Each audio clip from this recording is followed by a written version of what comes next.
That is the question we are looking to find answers to.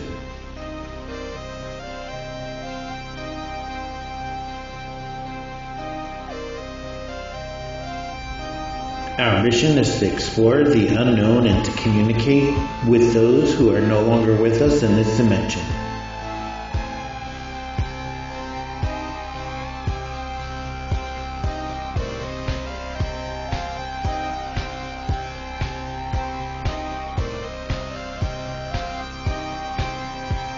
To truly understand, is there life after death? This is the Parasite Experience. Hi, everyone. Welcome to the Parasite Podcast. This is where we talk about our thoughts, our ideas, our methods, and our investigations. I'm Anthony M. As you know, I like to have some level of anonymity. I'm Jenny Colucci. And I'm Matt Visinski. Welcome, Matt. He's not Frankie. He's Matt. If you're expecting Frankie, we fooled you. And we get Matt tonight. Special guest. Actually, our first guest. Yes, our first guest. There you Congratulations. Go. Your prize is our glowing praise. Exactly. We are going to discuss intelligent versus residual hauntings. I actually made up a group of questions, and I actually threw those questions out there on our Facebook page. So some of the people who responded, we're going to highlight some of their answers as well. So the first question, it's actually like a two-part question, is what is a residual haunting and what is an intelligent haunting? The thing that would make this a little bit more difficult, I want those answers to be independent of each other. So instead of comparing an intelligent to a residual haunting, kind of letting your own answers stand on their own. I thought about a bunch of these questions, and unfortunately, this was probably the one that I put the least amount of thought in. I don't even think at this point I can define one without the other, but I'll give it a shot. The way that I would distinguish an intelligent haunting is there's some sort of communication with a consciousness that responds to our actions. I think that's the best way that I could put it. There's a consciousness. What it might be, we don't know, but it's either reacting to our actions or answering our questions. As far as a residual, think of a residual haunting, and sometimes it might not even be a haunting, but almost just like sort of an echo or a tape being played back. You're getting the same actions repeatedly, over a certain time frame that doesn't respond to you. You bring up a good point. Maybe we should start with what constitutes a haunting, because I thought the same thing with residual hauntings. We call it haunting, but what's really the definition of haunting? I looked up the definition of haunting. Honestly, it was disappointing. It was kind of like there's a ghost and you see it type of thing. Like it really was kind of a lame definition in the dictionary. But really, is it a haunting? Like you say, is that something we can really call it? I mean, we can get technical. We can start to talk about stone tape theory and all that. But most paranormal investigators know all about it. But I was talking to Matt about this earlier. It's like, how much do we really know? There are these ideas that get perpetuated, all in books and TV shows and word of mouth. Mm-hmm. Do we really know any of this? With intelligent, I was thinking, does it really require that communication? Or could it just be that it's some kind of intelligent communication? You were saying something that we could talk to or hear from or something like that. Yeah. But I wonder if it even requires that. If we get, say, an EVP that says, 1776 and we're in Philadelphia, right. It doesn't mean that we're interacting, but it's intelligent, right? Because we know what happened there. So right. I mean, and again, it's just going back into how much we don't know. I think it's easier to say that it's something intelligent when there's a reaction, when there's almost like an exchange. Right, but it doesn't require one. No. Right. I have a lot more experience with residual than intelligent. Okay. We talk about energy a lot. Right. In our field, right? A lot. And Anthony and I have had a lot of conversations about consciousness and how consciousness travels, perhaps, in all these theories. But if there is such a thing as consciousness and it can travel, where does it go? Right. So there's that. And also, somebody like Matt is a perfect person to answer this because he does perceive these energies. So, where do they come from? Where are they stored? All that. Like, I would love to hear what Matt thinks about that. Okay, I'm just going to start from, experience with the, residual side of it. A lot of times, even, footsteps. It's like somebody's energy was imprinted in a certain time. Right. And it might have been, their most fond memory, or it might have been the one memory that most impacted their life. And it's like a record just going. And a lot of times, like, no matter where I go, I seem to strike up, I can't say like old feelings, but like I can go somewhere and it's like I feel what happened in that place. And then like somebody will say, yeah, there's always a guy that is seen going from left to right. And I'm like, it's funny, when I first got here, I saw that same thing. Right. Wow. If it's a different haunting, as Jenny would say, like, it's a very lame term as they put it, but like, Yeah. that could have been that guy's last thing 50 years ago, and it happened on that same month over and over and over and over again. You just happen to catch it, and it's just residual. It happens all the time, and it doesn't interact. It just seems there and doesn't take no like consciousness. It's just it's like watching a rerun of a TV show. Right, exactly. But do you think it requires some kind of trauma or a big event to happen, or can it just be, hey, I came home every day at 5 o'clock. Uncle Joe came home at 5 o'clock every day. And now we hear that door every day at 5 o'clock. I just think it's just like, to me, I believe like repetitive. It's just an energy imprint, and that's okay. It just doesn't require like a trauma or a murder or like, say if somebody lives somewhere for 40 years and they love that house. That like the Melnick house we had where the guy lived there for a long time, and that was his place, and he loved that tree up front. Right. He was just fond of that tree for however many years that was there. So there might be, you know, a residual of a guy standing in the front yard looking at this tree. That just, and people might, you know, say the same thing. And a lot of times going other places and actually having something that's an intelligent haunting, like if you say, you know, can you knock 3 times and something knocks 3 times, or it doesn't necessarily have to be intelligent to correspond. It's just, you know, you're asking, it's doing. It could, you know, it could be anything answering you back. I mean, it's just like, you know, the universe. You put your energy out, you're going to get energy back. Yeah, to me, it's a little conflicting because I've had a lot of darker, weird things happen. We should probably say, because Matt is new, that Matt is a sensitive. Yeah, as far as residual, it's such a black and white with that. You know, it only has to happen like a few times. And even like little kids, they can see, hey, Mom, there's the man in the corner. And that old man's been in that corner for the last 100 years. Right. Do you think it has to be somebody who's dead? I don't think so. That's my big question. Do you think it can be a living person who leaves this imprint? I think so. Not to interrupt anyone, but I was actually looking at some of the responses on Facebook, and I'm going to throw this answer out here because I thought this was a really good answer. And this one's from Nicole from Full Moon Paranormal. I think of a residual haunting kind of like drawing with a marker in a notebook. If you press hard enough, the ink bleeds through the paper and onto the page under it.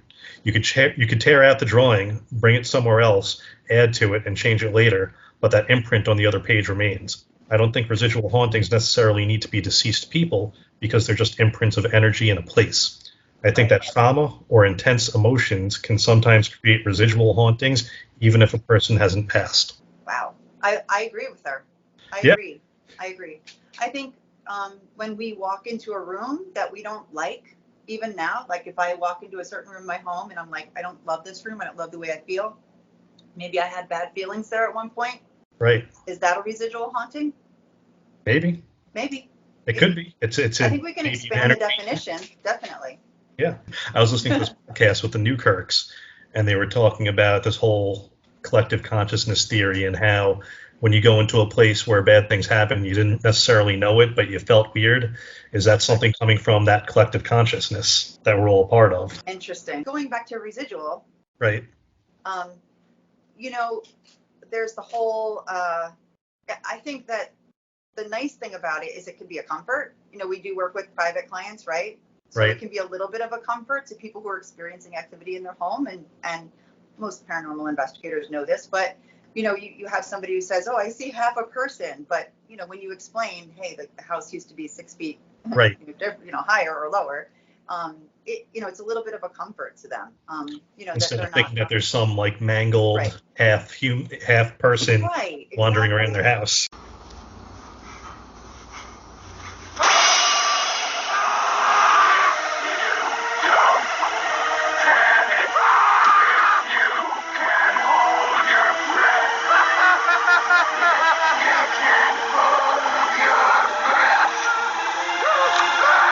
But somebody like me, who's not as sensitive as Matt, might walk in a place and not experience anything. Right. But he might walk in and say, oh, there's used to be a guy here and he's amazing. Yes, I'm jealous. I admit it. I'd like to get a better peek into that world, but sometimes I don't know if I don't know how long I want that peek to last. Right, exactly. Both two sides to that, I'm sure, Matt. Yeah. Yeah. There's a lot of downs with that. I'm sure. We can move on.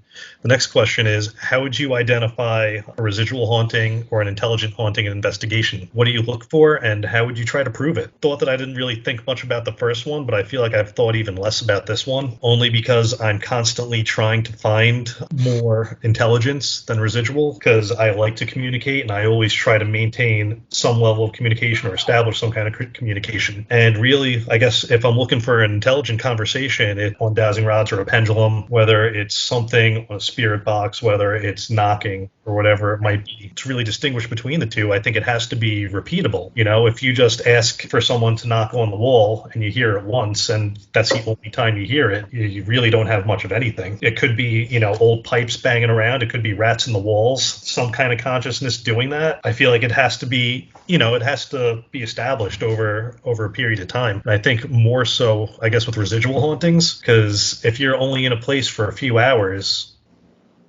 I would still be a little iffy about saying that it's residual. I almost feel like you have to be in a place on multiple occasions to really establish a residual haunting. Right. And on TV when they say one more time, just one more time, so we know it's you. Right. Knock. You're a slight knock. Can you knock again? So we know it's you. Can you knock again? And I feel like, where does it end? When do you decide? Wait, something's really communicating with me intelligently. Right. Well, how much does it take? For you, what's the threshold? Well, the other thing with that is also, if you're listening hard enough for knocking, you're going to hear knocking. If you're really looking for it, you'd be like, oh, I think I heard a faint knock. Did you hear that? And everyone else is like, no. Oh, all right, well, I heard it. So Exactly. And for somebody who's skeptical like me, even if you get voices, saying words, I feel like there's coincidence. There's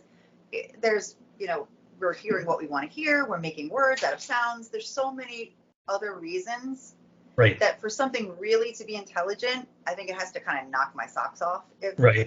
Really, it has to be amazing. Don't ask for that to happen during an investigation. Try to keep your socks on. Yeah, it has to be something big. So, but for residual, it's a totally different story. Of course, right. I find residual easier to prove, obviously, than intelligent. Mm-hmm. Yeah, with the intelligence stuff, it's sometimes I like pushing the envelope my own way. Like instead of using the knocking, or a lot of times I'll go with a feeling. Like I say, if I feel like there's a male presence, or I feel like there was a young kid that went through a traumatic thing, then it might be hey, when I was younger, I went through this too. Try to find some type of, and then usually it's can you knock for me? Okay, that's good, but how many times can you knock? Well, there's no limitation to that. So it was if you have a ball or something like that, or a trigger object, then you'd be okay, well, if you're that little boy, can you move that ball? And if that ball moves, then you'd say, okay, you knock for me, you move the ball for me. And you set up a couple different, or even if you have the, EVP or voice recordings or something, you have something that comes in the background and possibly says daddy or hi. And everything just kind of coincides. It's it was obviously smart enough to answer the knock. It was smart enough to answer the ball thing. And then with me, I'll get a feeling. So it's if I have a feeling of excitement or remorse or dread, and it happens to go along with something that happened on the territory or the property, then it's okay, well, something was definitely reaching out. Or, if the lights flickered on, or one of our equipments had a malfunction, and it's everything kind of lined up, something's definitely intelligent enough to try to communicate.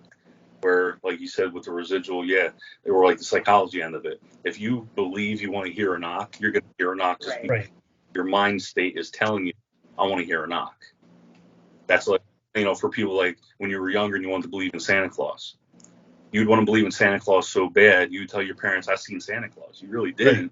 It's just your mind convinced you that you saw it. And so raise your bells in the sky. Exactly. Definitely.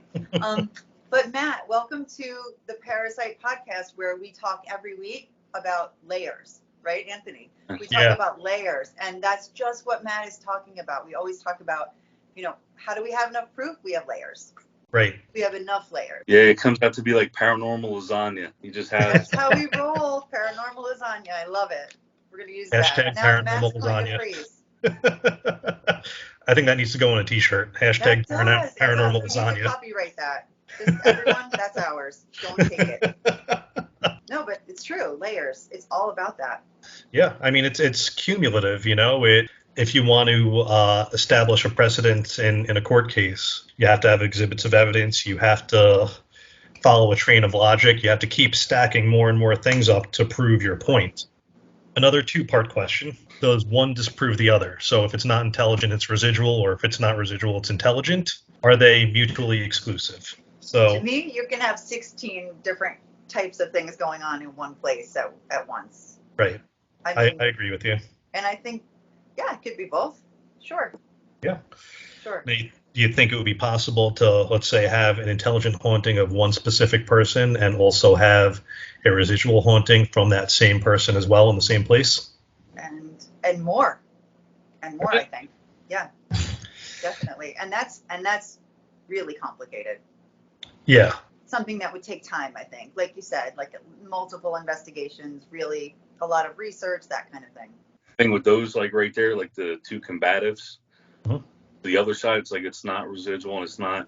There's like my side of it where I've seen things that are not human. Right. Oh. Not like the one thing I did see was almost like they say like on like the movies like Slender Man. Yeah.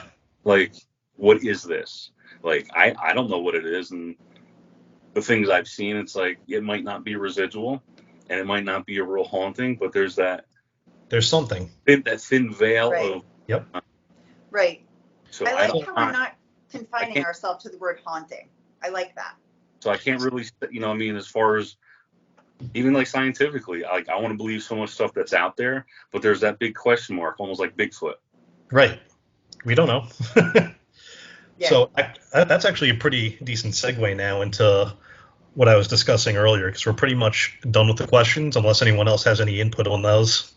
I just had a quick question. What do you guys think about different materials being, we always talk about limestone or quartz or things like that. I mean, what do you think about that whole theory in terms of residual hauntings, obviously? I don't know enough to really say if it's one or the other. I mean, people say limestone contributes to it. People say, I've heard granite is another one, like you were talking about the stone tape theory. Yep.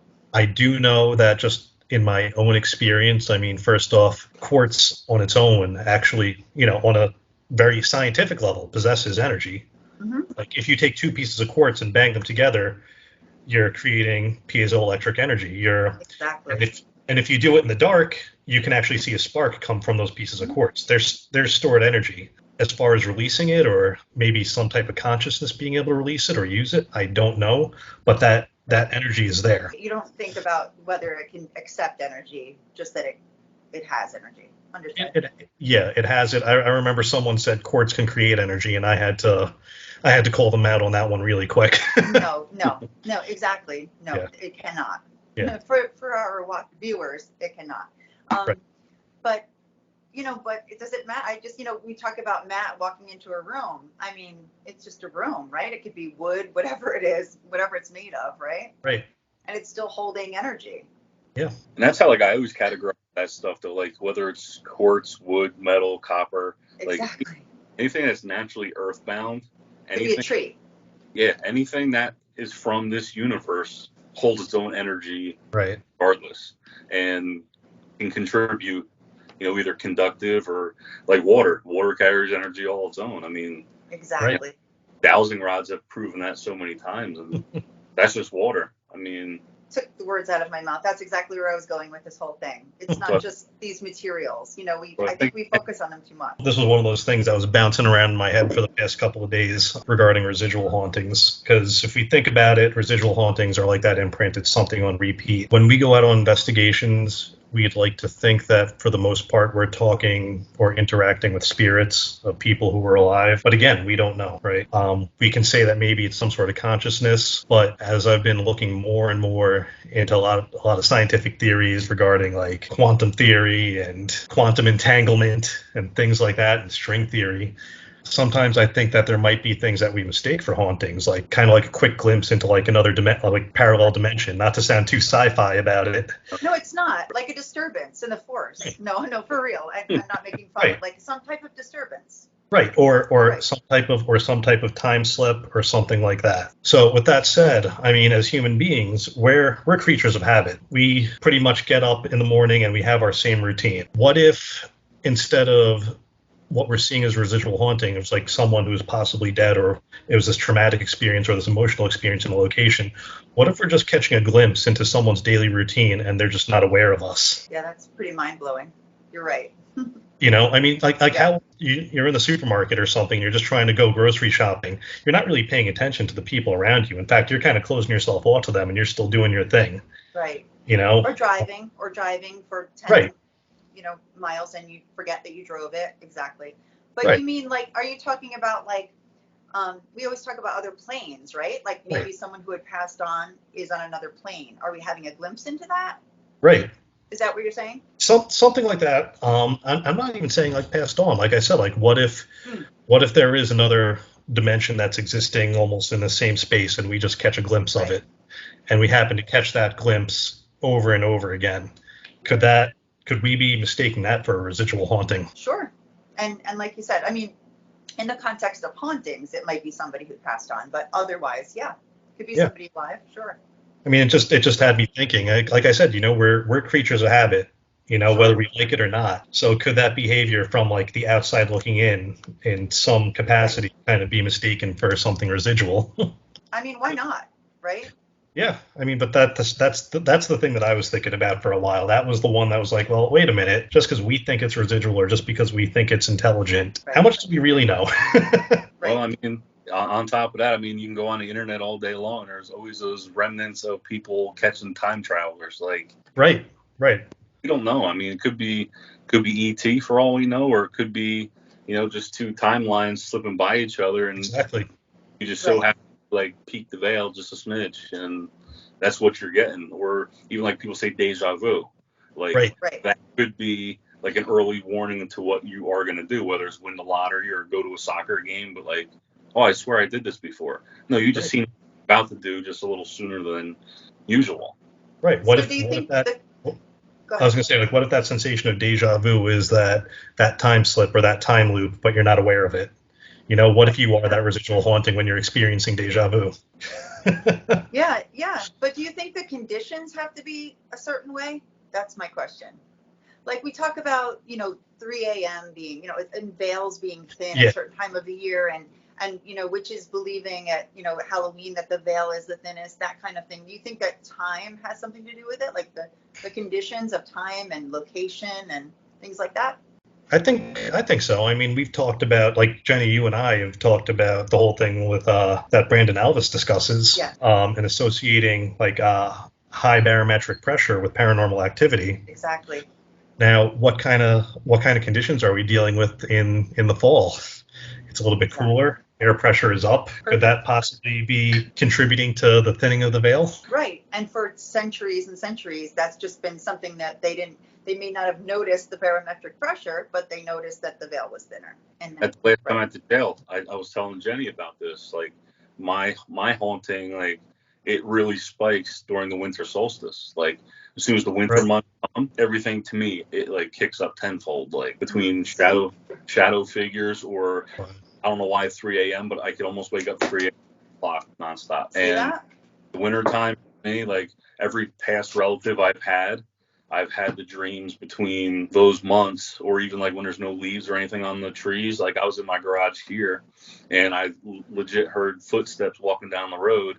And I went to the edge of the garage. There was nobody outside, and that Oh, happened wow. between 10:45 and 11 o'clock every night for almost a month. And there's nobody outside at all. But right now, as it's been warm out, haven't had as many occurrences, but yeah, like the winter time is worse for me. Like sometimes I actually sleep with a light on in my room because it's like It's just that much. I need to see what's going on. Like Right. It's a full moon right now, right? It's the super moon at 5 a.m. Wednesday tomorrow. Oh boy. So that's another thing, we can talk about that, the conditions. Yeah, I think it's less about like time of year or time of day, I don't know, but just more of those, I guess, those atmospheric conditions really contribute to it. I mean, definitely the scientific view, but I'm right. sure that ancient civilization Right. way, I mean, but, if people have been maintaining this view for way longer than I've been here, exactly. There might be some credibility to it. I was going to bring up a good case of residual. Absolutely. Oh, good, great. Okay. Well, Gettysburg is like one of my favorite spots. Right. And there's so much depth in that, the whole war and everything. Mm-hmm.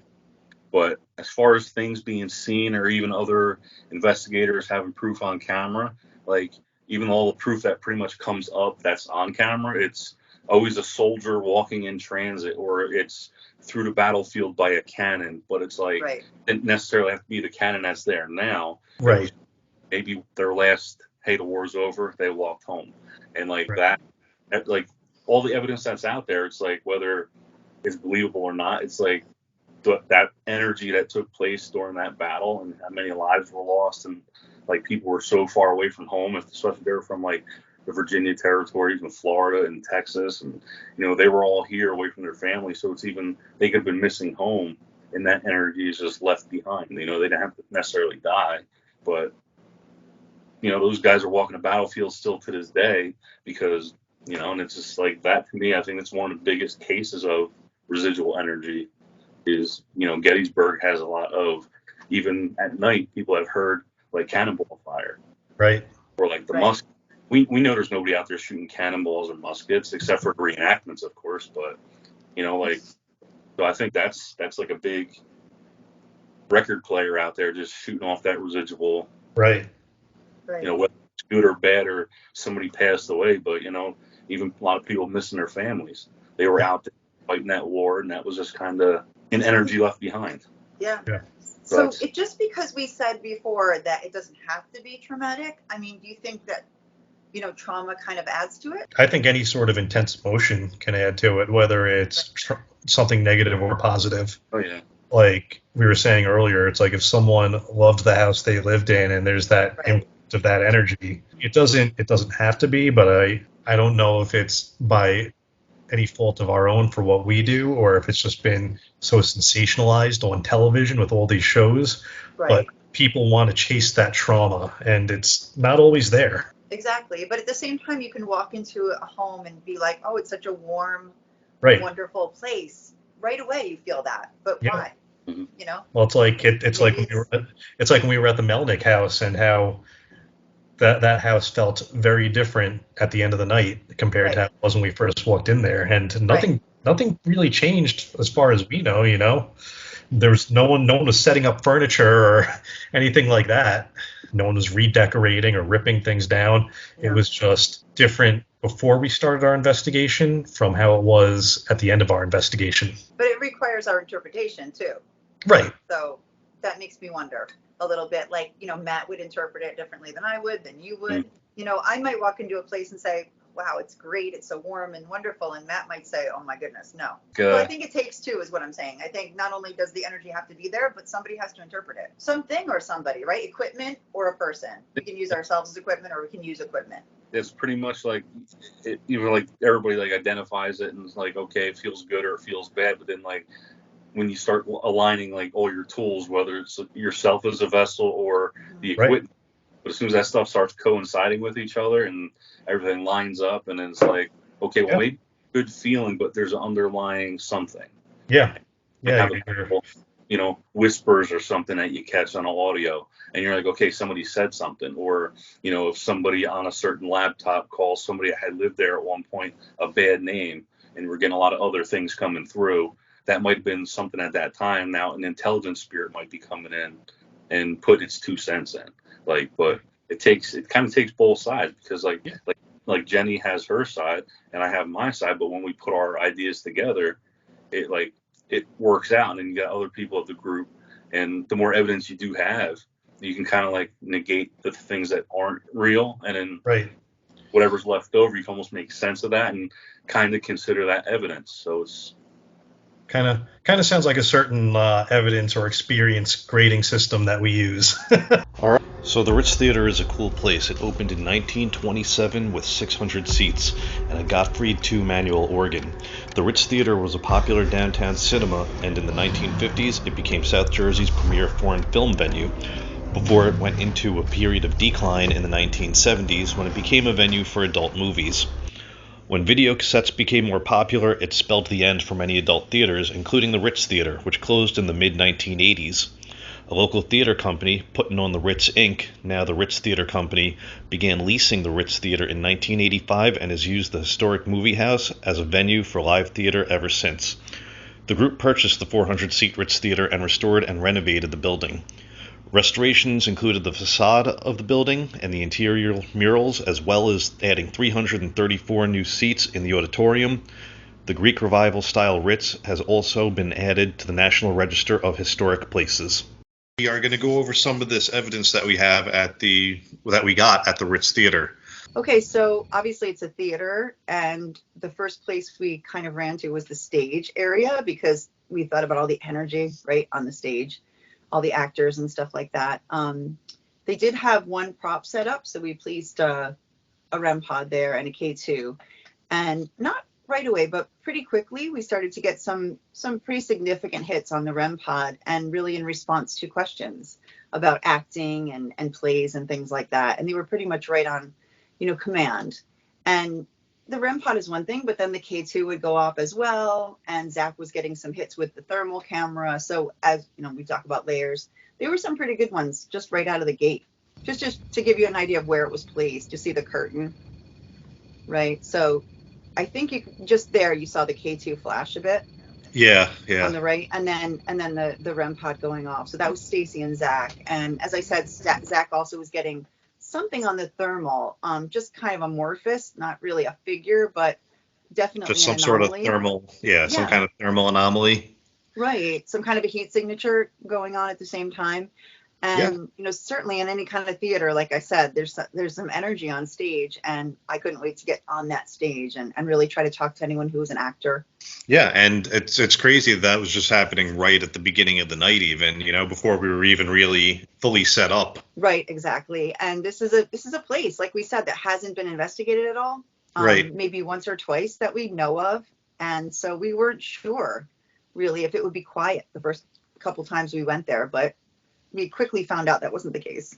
Yeah, no, that it definitely warmed up to us right from the beginning. Mm-hmm. The next clip I'm going to show is actually Matt doing the Estes method. Unfortunately, Matt can't join us for the review this time around, but hopefully we can kind of talk through this and kind of explain what's happening. But this is Matt doing the Estes method in the rehearsal room. Rehearsal room is large room upstairs, just so we can get everybody set with this, right? You're talking about like a larger room where somebody would with the mirror, where somebody would dance, that kind of thing. Right, yeah, where people could practice like their dance routine or whatever. Okay, so singing. It's a pretty large room. Yes, right. Yeah. So the interesting thing about this is also not only was Matt getting responses on the spirit box while he's doing the Estes method, but he also kept getting touched by something, where he felt like he was getting touched by something. Yeah, so can you tell me your name? How many spirits are in the room with us?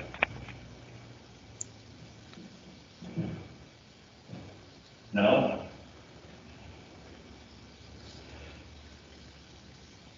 Were you part of the theater when it was originally built, and during the 20s and the 30s, did you used to work here?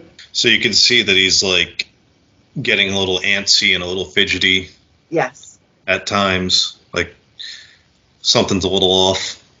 Is it weird to have us here asking all these questions?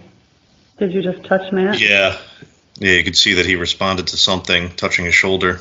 Right. It's okay if you touch Matt, but you just have to let him know that you're trying to communicate with him. Did you used to live up here? There you go again. It seems like he might have gotten touched at that point. Yep. Matt?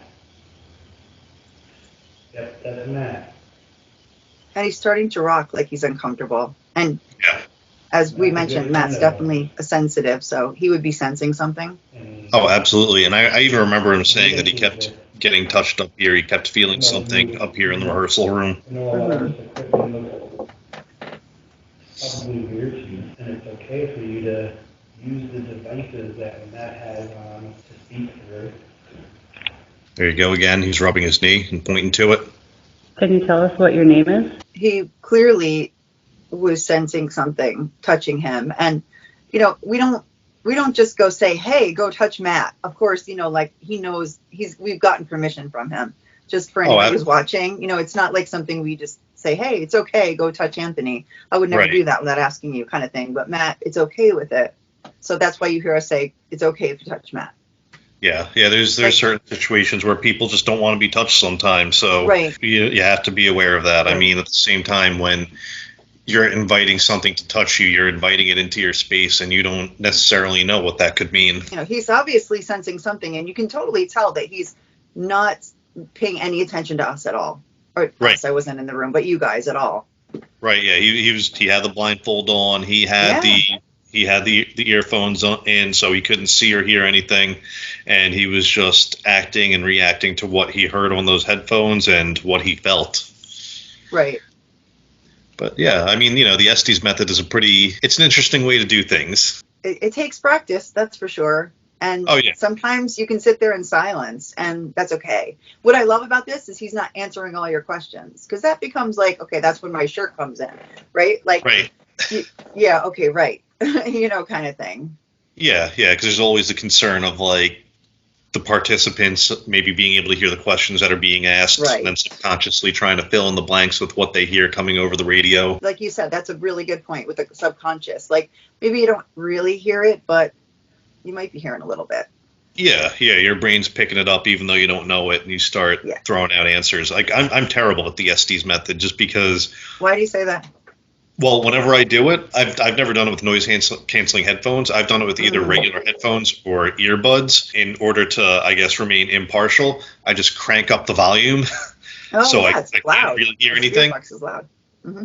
But then at the same time, then it's like I still hear like a jumbled mess. It's really hard for me to sometimes pick out those answers when I'm just focusing on the sound and not being able to focus on questions being asked like I'm doing a regular spirit box session, because a lot of the time I feel like if I don't have context for an answer, it's just another sort of word noise to me, and then I kind of just don't end up making sense of it. Right, and when you're playing it that loud, it's hard to hear the responses as well. I don't know, maybe I should give it. And in real time, it's hard to hear them. Like you're a proponent of recording, spirit box sessions, which has changed my life, by the way. Thank you. Recording spirit box sessions has really kind of made me more of a believer, in what we get. So you're hearing it real time. I barely hear anything. You're like, tough. What was that for?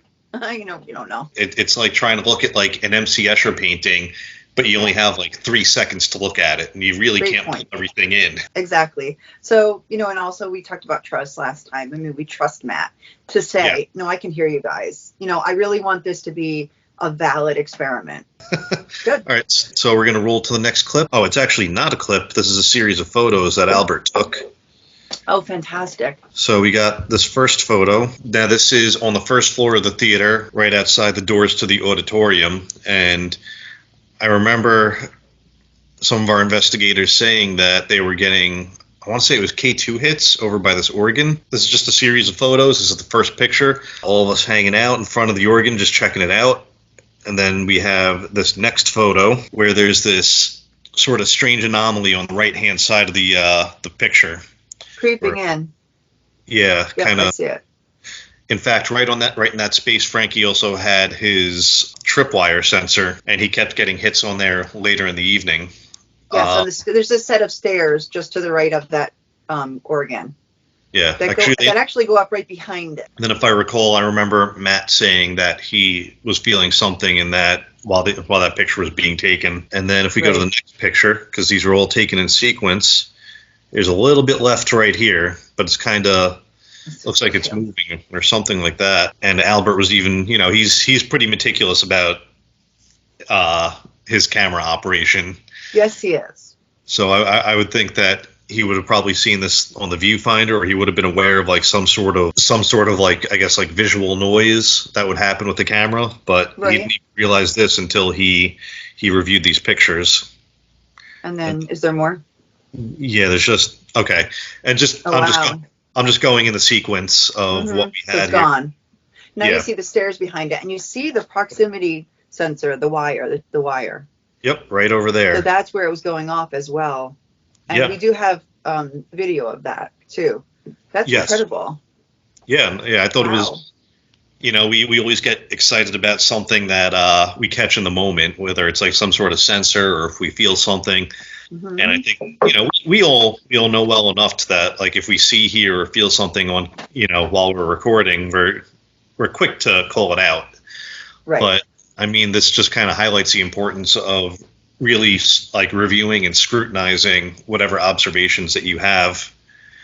Definitely. Because you can get so caught up in the moment, then you're like, you can remember later on, oh yeah, this happened and this happened and that happened. Yes. But just like with reviewing recordings of spirit box sessions, there could be so much more happening that you're not even aware of, and you have to kind of really look back and really look into what you have. Mm-hmm. What I think one of my best people would say, "What's your favorite piece of equipment?" Honestly, my pen and paper. Yeah. I write down so many things, like so and so felt this, or I saw this.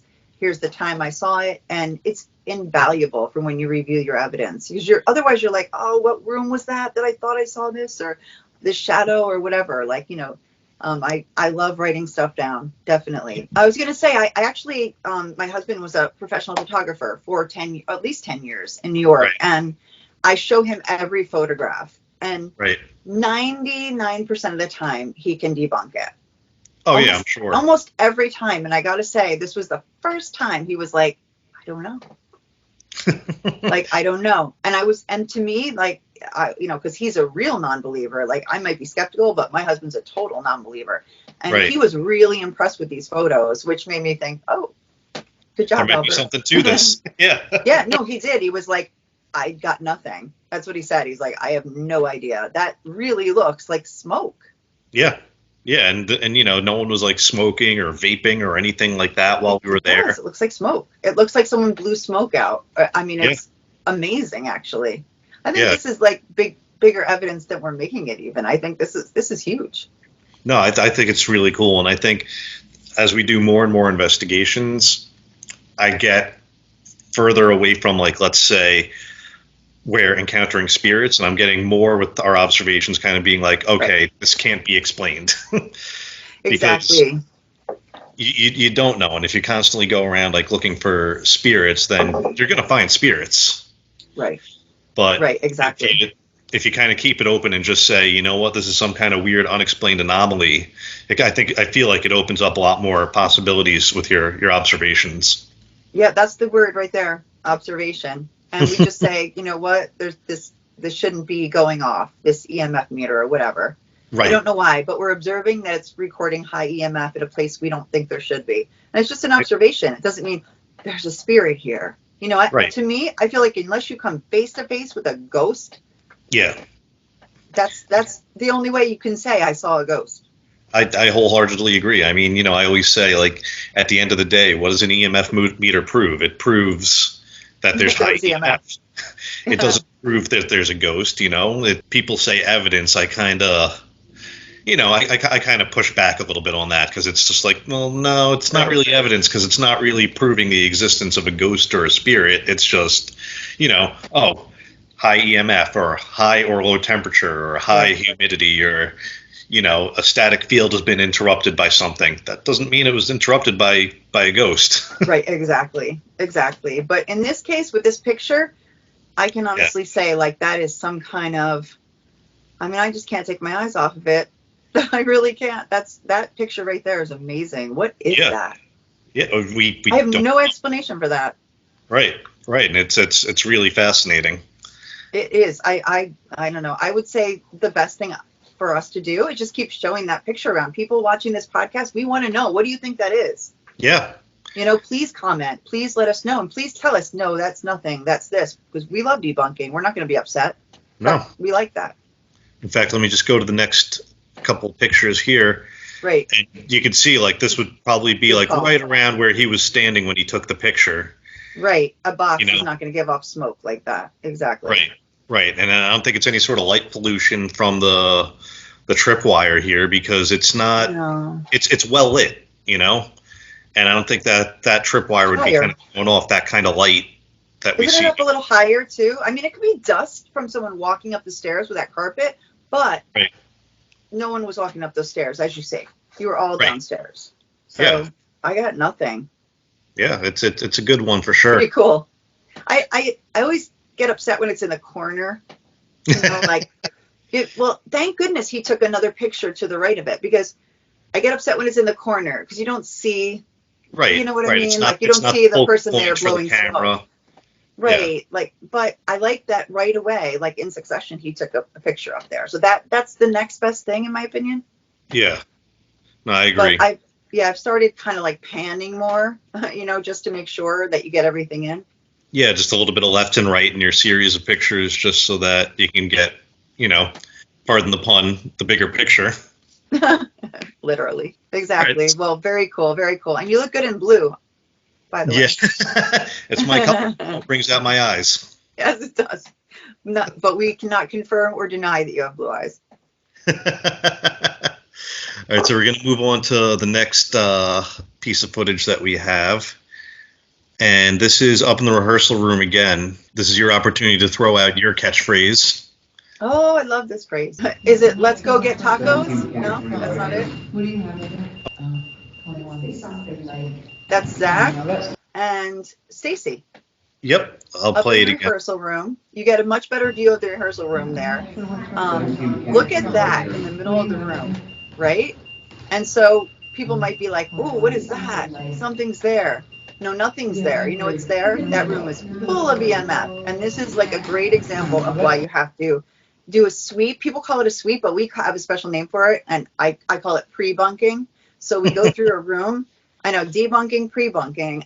It's my word. So we go through and we say, what's going to look paranormal tonight? Like the first thing we do when we get there is like, what's going to look paranormal, but it's not going to be paranormal. And right away, Anthony, you especially noticed that. I don't know what kind of equipment's in that room, lighting, I believe, or something like that.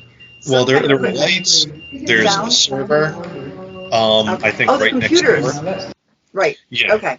Right. Yeah, there's a server room, I think, right next to it, but also speakers. I mean, speakers throw a lot of EMF because there are magnets in them, and the speakers don't even have to be turned on to give off that energy. Right. Okay, good. And there's like a closet full of it, I noticed. Yeah. So, yeah, and that's, for those of you watching, that's nothing. That's just, ambient EMF.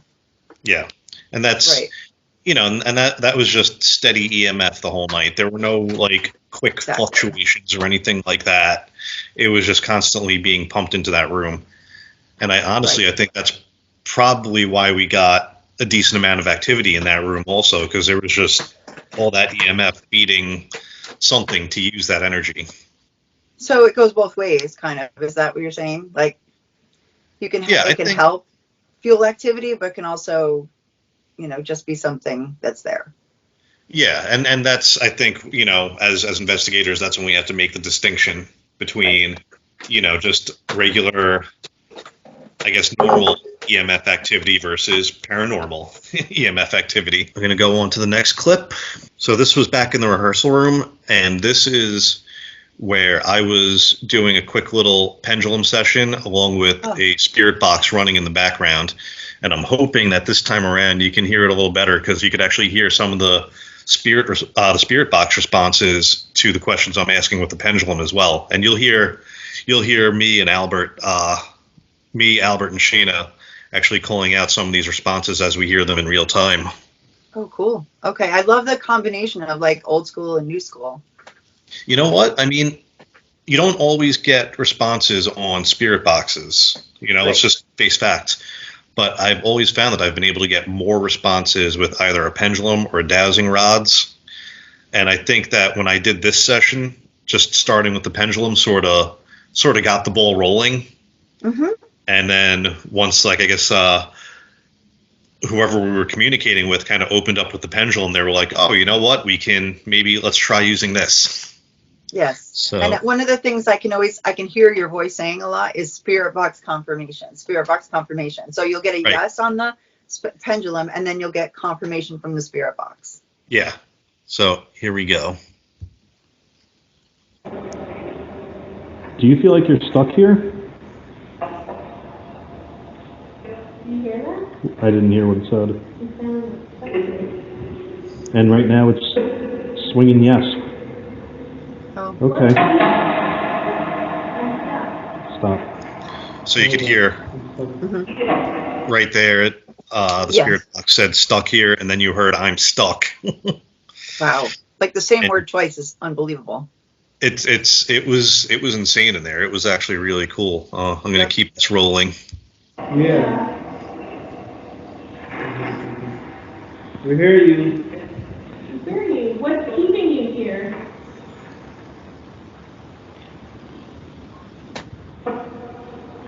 Are you stuck here because... Do you feel stuck here because you got hurt here? Think so? That's swinging hard, yes. Yeah. How can, Look at that. how can we help you? Right. Well, while we know that, while you feel like you're stuck here, it's not our business to make you move on. But if this is a place where you were hurt, where you felt trauma, this shouldn't be a place for you to stay. There are better places for you to move on to from here.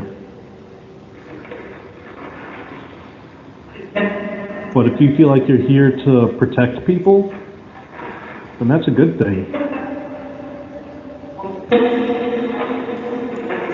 Do you feel like you're stuck here because you got hurt and because you're trying to protect people?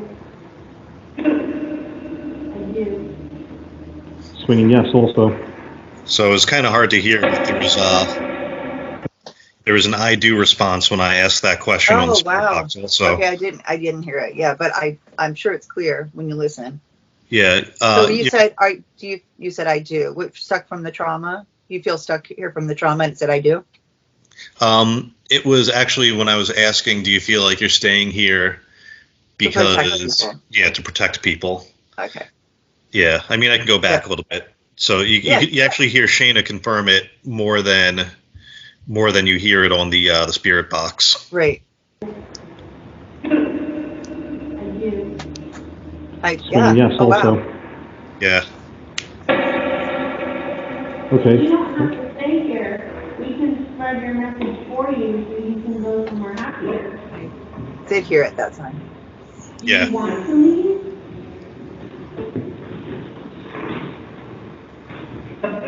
Do you want to leave this place?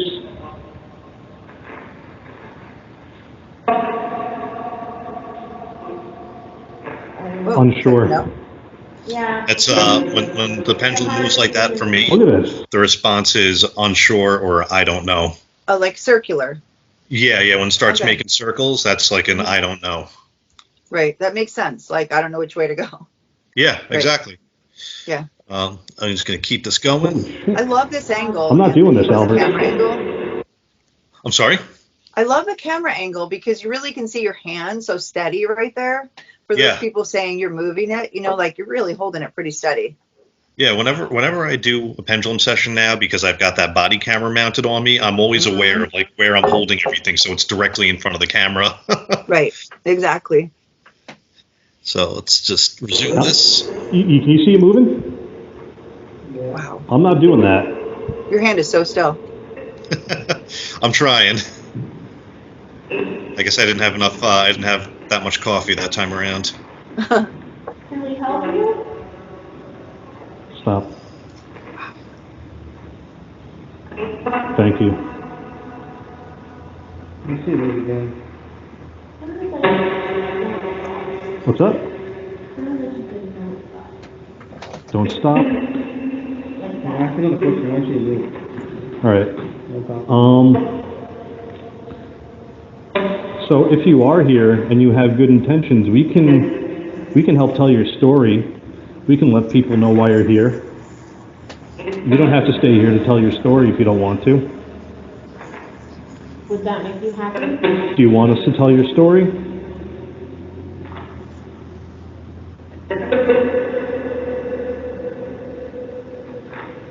We will happily tell your story. Thank you so much for responding to all these questions. That's a yes? Thank you so much for communicating with us.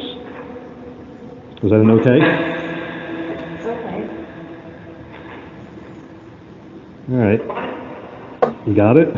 Is that what that was? So I was actually calling out some of the responses on the spirit box when I was talking about telling a story. There was an okay that came over. I heard the okay. Yeah. It was one of those ridiculously clear sessions. Yeah.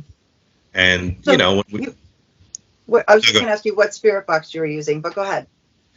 that was one that my friend John Huntington had made.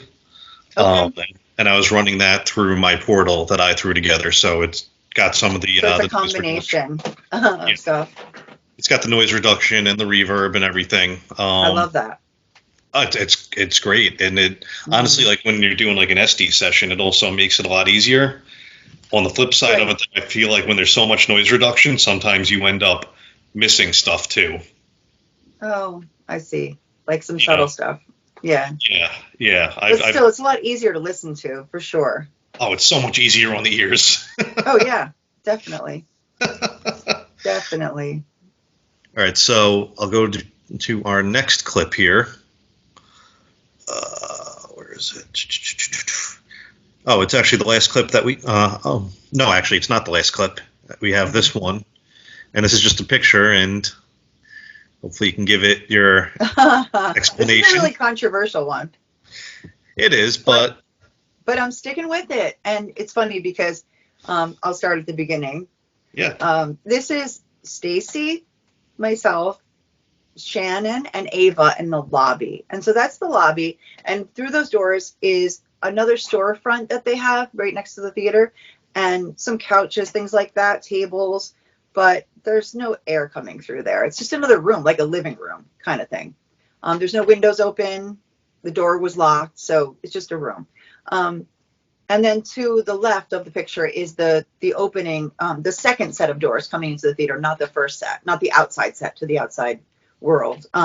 Anyway, that's Stacy's water bottle sitting there, and it was pretty full. And we were all kind of setting up, doing our thing. I was at the desk.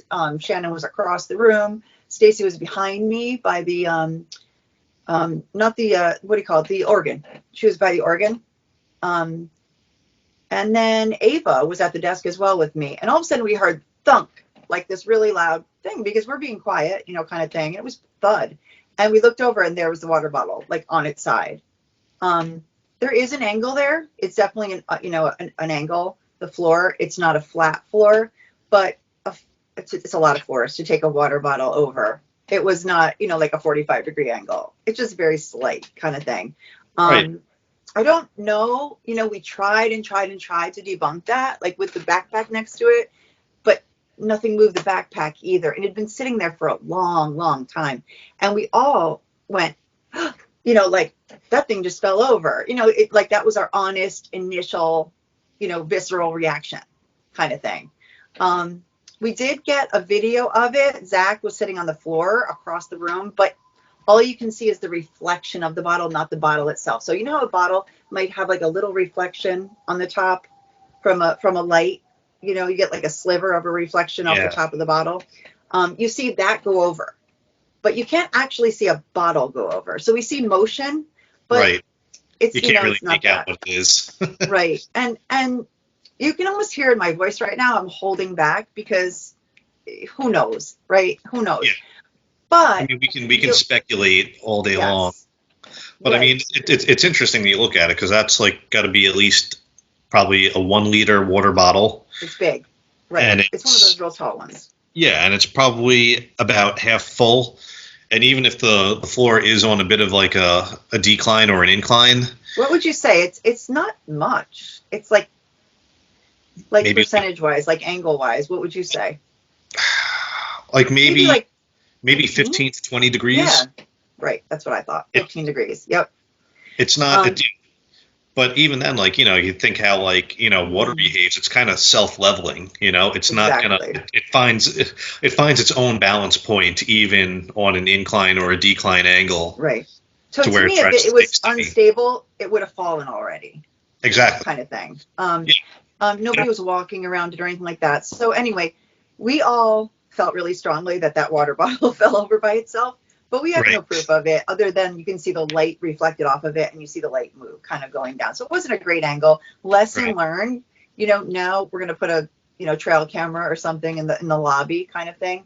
And I probably wouldn't have even brought this up if not for the next clip, if that makes sense. I think that makes perfect sense. Other evidence like it, then you start to think, maybe.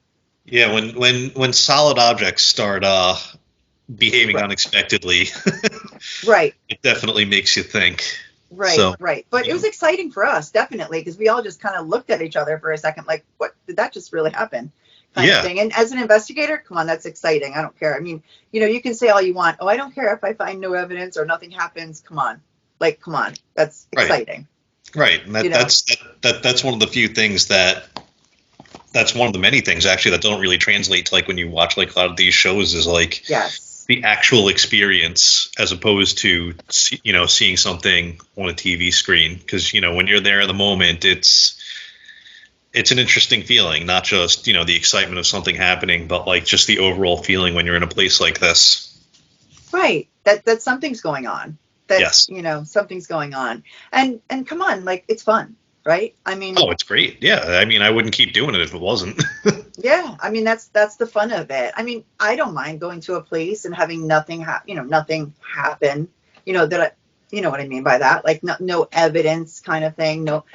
Nothing really out of the ordinary. I just love going to these places. But I mean, we all were like, what? That's awesome.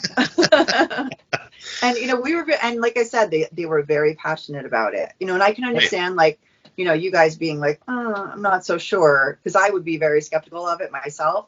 Of course. But they were adamant. All, Zach, Shannon, Ava, Stacy, all were adamant. Because I thought, well, maybe it was me, but they all were like, no, that thing just fell over. Yeah. And and I think that we're going to be talking about it in a later episode, but like our experience or evidence grading system and how the anecdotal observations that we have are just as important as having something on video of like a K2 meter going off or a REM pod going off.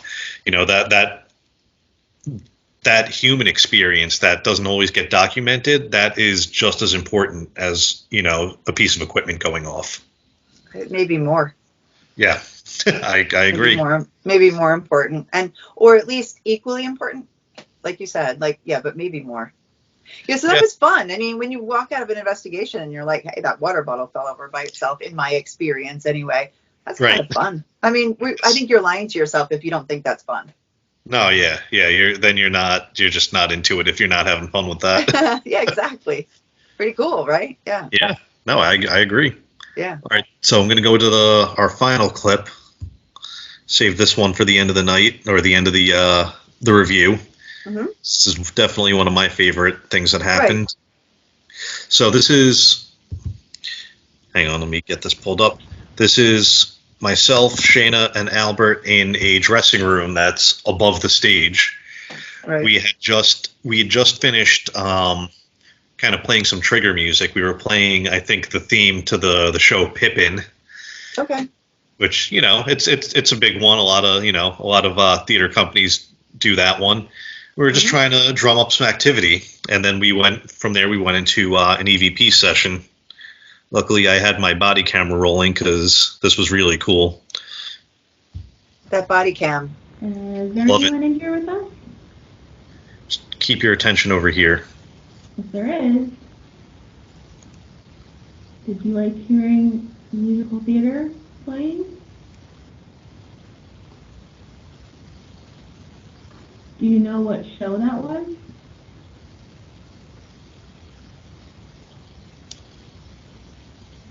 Do you have any requests of what you'd like us to play? Woo! No way. Hang on, because I don't know if there was like an issue with the video or whatever. Did it freeze? There we go. Let's do it again. Froze. So let me go back. I could watch this all day, so. Yeah. Well, I mean, you heard it the first time around, but here we go. Woo! Oh. We go back again. You So Shayna asks if you have any requests, and the door opens up. Let's go over that one more time.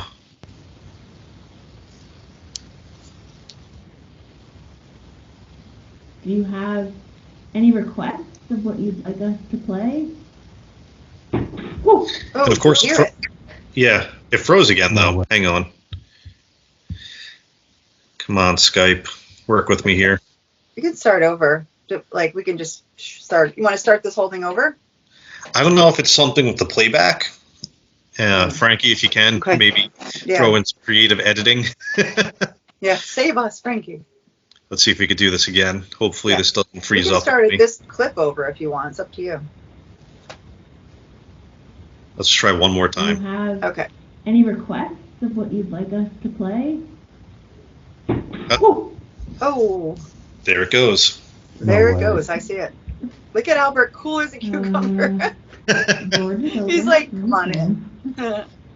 Shit, I don't even think I was recording. Meanwhile, I'm But losing my we mind got- because I thought that I wasn't recording at the time. Someone We're gonna knows leave you out there. Did you just open that door? Whoa. That was the camera switching to infrared.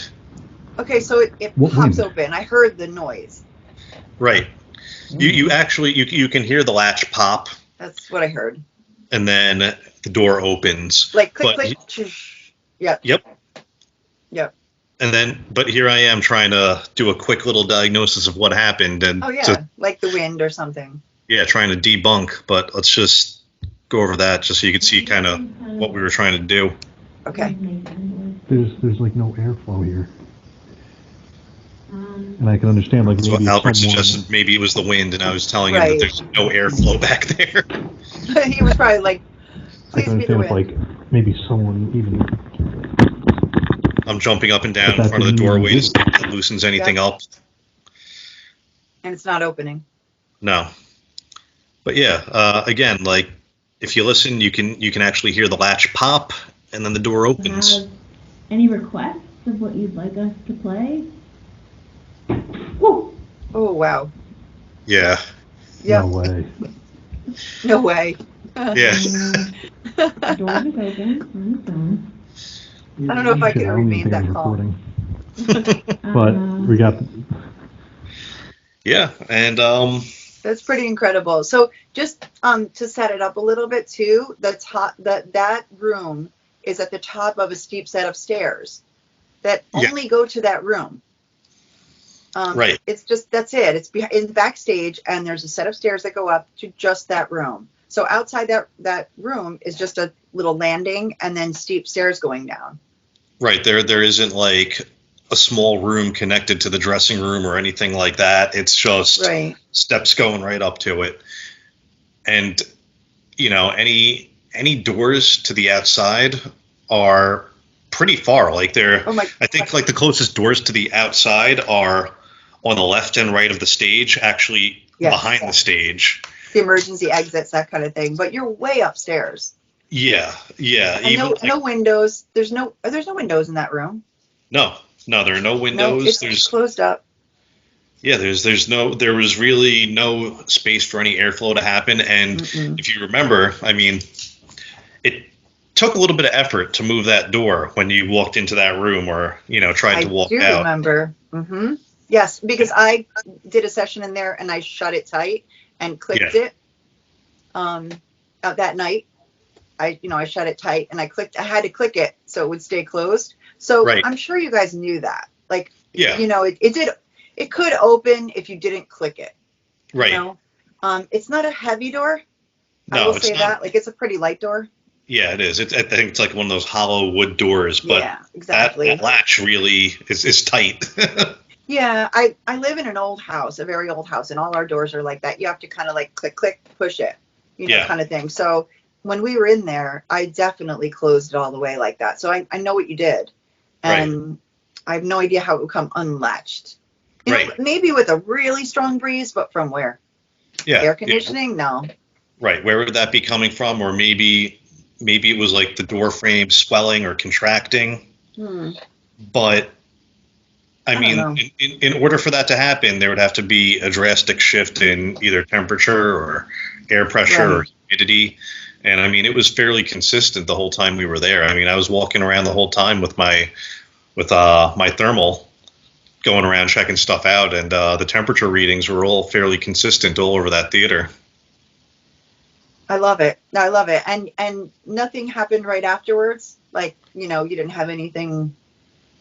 No, unfortunately. Okay. I mean, I was reviewing my digital recorder just to see if we picked up any EVPs, but I guess I just don't have luck with EVPs. So no, it's okay. Just that's fascinating. And again, this is what I wasn't saying with the bottle. Like, if it weren't for that door, right, I would have had more reason to throw the bottle away. But once you have movement somewhere else, you're thinking, maybe.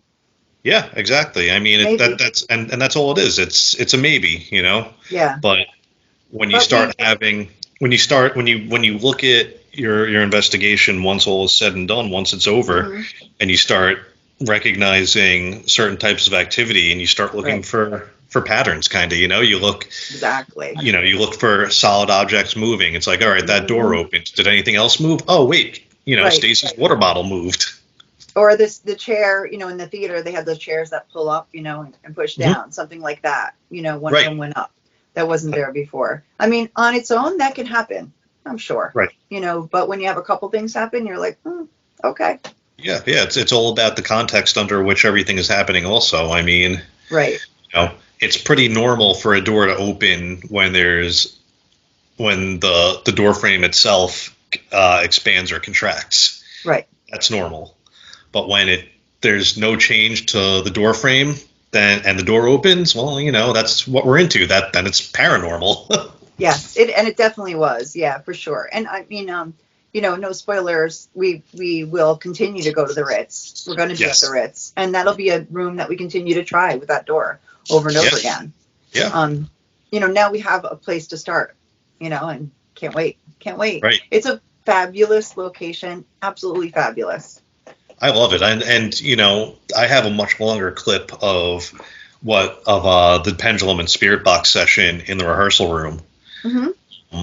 It's actually probably about 20 minutes of that session, and there were some crazy responses on the spirit box. Stuff was very clear, and I definitely felt like we were connecting with something there that probably hasn't connected with anyone in a very long time. Sure. And I didn't mention it at the time, but when we did an SD session in the rehearsal room, we got nothing but names, just names. Right. And that to me was a little bit unusual, because you would think that's just not normal, to even if it was just the radio. It was like first name after first name after first name. It was like, and I remember them, like Jim, Laura, Don, and then it was like, where are you from? Philadelphia. It was really clear. Yeah. And name after name after name, almost like everybody was trying to talk at once. You got that feeling. That's what we got also with our spirit box session was. Really? Okay. There was that main that main, I guess, entity that we were talking to, but then it almost sounded like there was something else interrupting. They were saying, and it almost sounded like there were actually a few people trying to get a word in. Right. I was the one listening with the headphones, and okay, it was almost like, people. It was like, who's here? It was like Laura, Jim, Jamie, whatever. It was constant names, to the point where I think in the video of me, I actually say one at a time. I found myself saying, wait, one at a time. Yeah.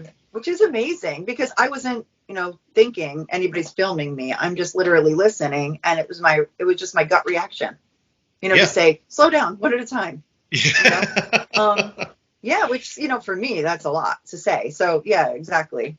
But, just the chances, I immediately think, what are the chances that you're going to get proper names over and over again in succession on the radio? Yeah. Right? Yeah, you would get names for sure. Like, hi, this is Joe, whatever, on W, whatever. And, but you wouldn't get in succession a whole bunch of first names. Right, and especially while it's sweeping across multiple stations. I mean, what are the odds of someone saying a name that and many different, times? you know, a female saying Laura, a male saying Jim. You know, it was like, oh, everybody settle down. You know, one at a time, kind of thing. It was overwhelming. So yeah, definitely. So there's that, and then I also wanted to say that some of the claims in the Ritz Theater that we knew about were door slamming. Right.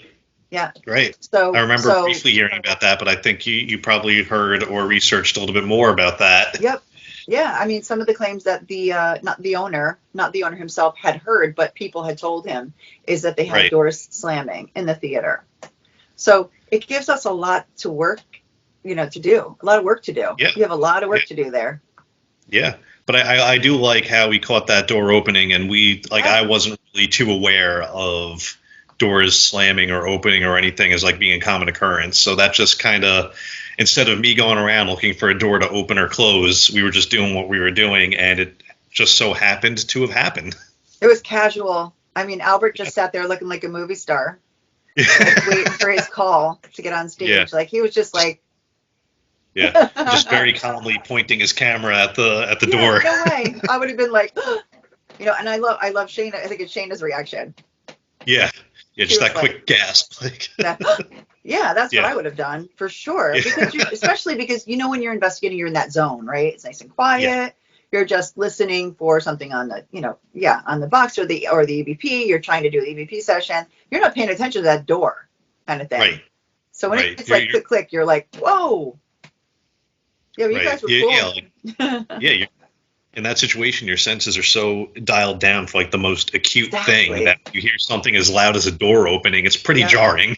Exactly. You can't. Yeah, and I've said this in other podcasts. You can't really experience how loud that is in that silent theater, totally silent theater. It's quite loud. So exciting place, great place. Can't wait to go back. Can't wait to bring you more evidence from the Ritz Theater. Absolutely. I can't wait to get back there myself. I want to get back in that rehearsal room because that was an interesting experience. Mm-hmm. Yeah, definitely. We encourage you to check it out. Definitely. Everyone come check it out. Come see it. It is a very fascinating place, whether you're into the paranormal or just history in itself. There's a lot of history in that theater.